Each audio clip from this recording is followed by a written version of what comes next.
The final hours of Jesus, what really happened before he died.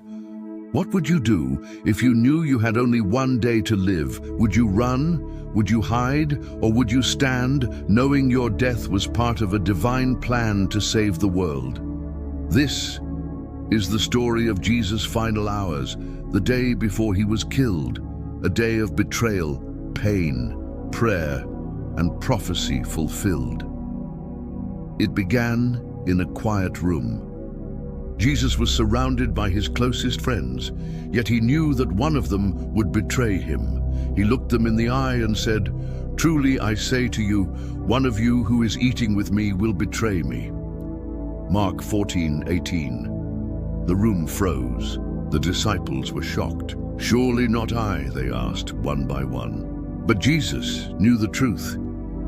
Judas Iscariot had already made a deal, 30 pieces of silver in exchange for the Son of God. Why would a friend betray the Messiah?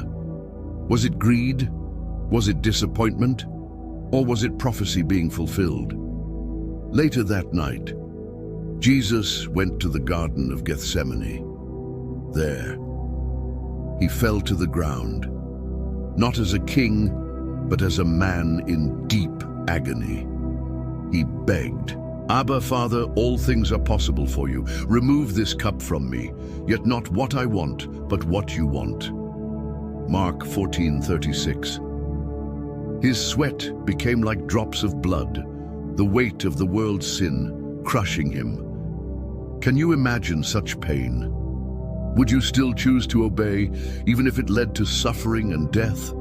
Then betrayal arrived with a kiss.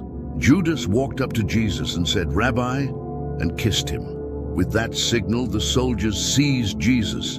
His disciples fled in fear, and Jesus stood alone, the innocent, captured like a criminal. The night turned into a mockery of justice.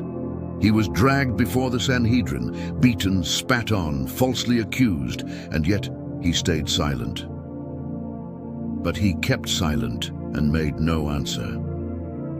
Mark 14:61. Then they asked, "Are you the Christ, the Son of the Blessed One?"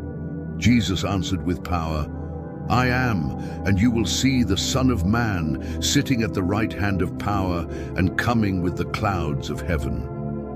Mark 14:62. Those words sealed his fate. And what of Peter, the loyal one, the brave one, when pressed?